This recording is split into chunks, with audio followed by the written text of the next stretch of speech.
you go to elevation.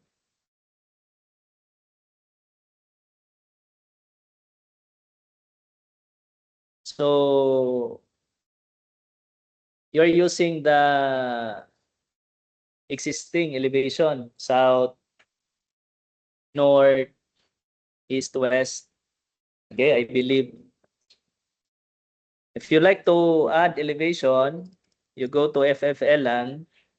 Then here class, under view, pwede ra dire class. Huh? Click on that, elevation. So maka-add ka na. Okay? But important lang ana is na kay wall. Dili siya ka-detect. Dili siya maka-detect sa direction niya kung wala kay wall. Naman tay wall ani katong inverted U. So yan na-detect. Ana, click ka na, escape. So kuha na siya, that is one elevation na. Pananaw sa kaning elevation, imo na siyang i-click, kutob diri sa luyo. But diha nga part, so imo na extend ana. Yeah. Again, click on that, right click, go to elevation view. Ano siya. You have to adjust lang the cropping. So may nitabo sa cropping.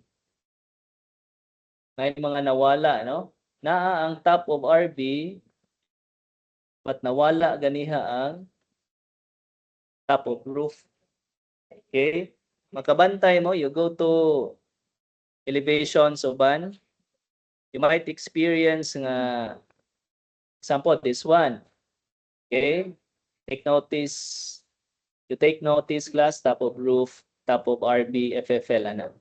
Okay? Pero kung atong i-adjust,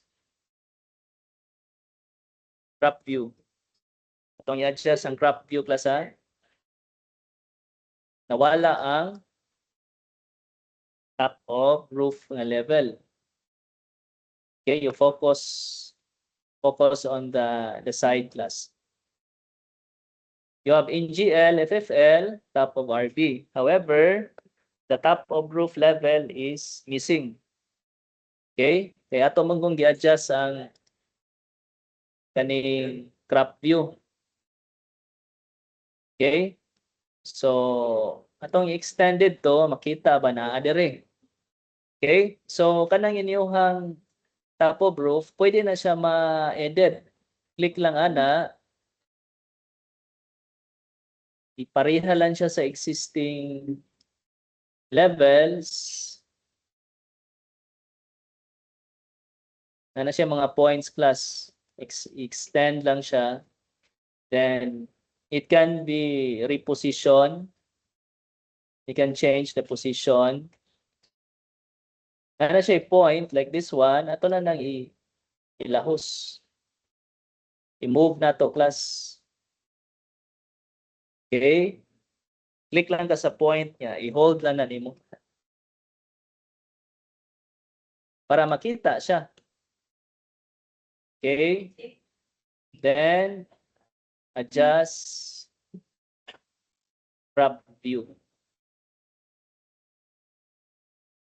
Okay? So, this is elevation and present na all levels. Napoy time sana class nga dili gid siya makita. You will be confused nga sa other elevation kompleto ang levels. But abot sa ubang elevation wala gyud ang isa or duha. What you will do ana is imo na siyang i-click. You go to the level, or rather the view nga kompleto tanan or present to siya nga level. You have to right click on that, then maximize 3D extents para makita ang level, that level to other elevation views. Okay? O na siya. Then another item, important item also. Let's say you are working on the front elevation. So nag-drag ka sa levels, no? Drag ka sa levels to the right or to the left. And then you go to the rear elevation na pod. Pag adto nimo sa rear elevation, murag ang organization of the level is lahi siya or nausab. Okay? It's because 3D man na siya imuhang gihilabtan 3D. Para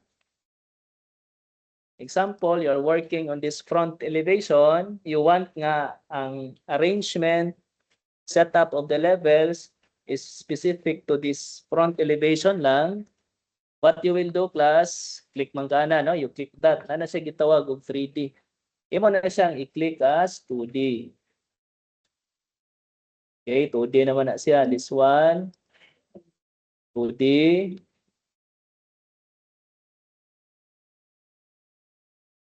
This one, 2D. Okay, unsa may purpose ato?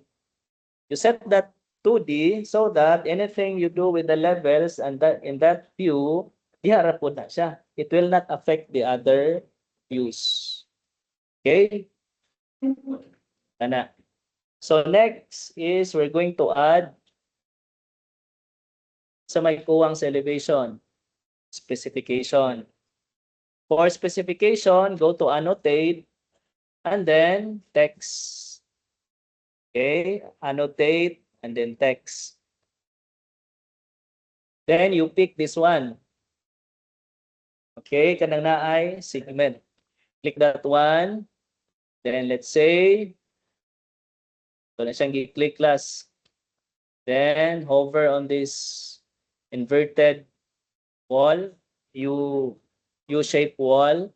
Click on that and then hover above. Then you type. Sample lang, no? Plain cement painted finish.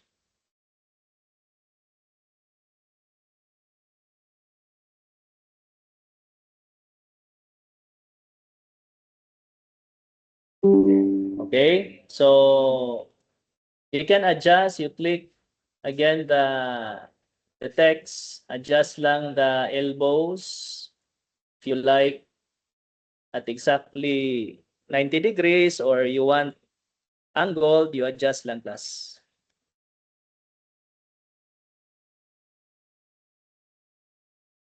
Okay, if the text is too big, wala siya mo proportion sa structure, i-adjust lang na siya.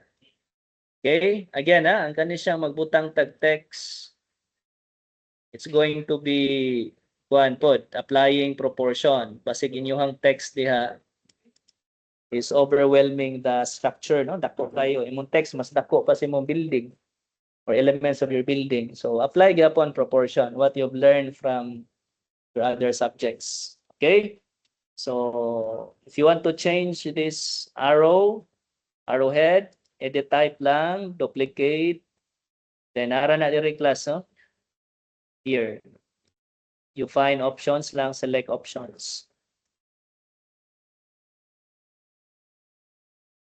Okay, so you add specification, plain cement painted finish, metal roofing, or kanisya, no? This one also, you can indicate wall mounted lighting fixture.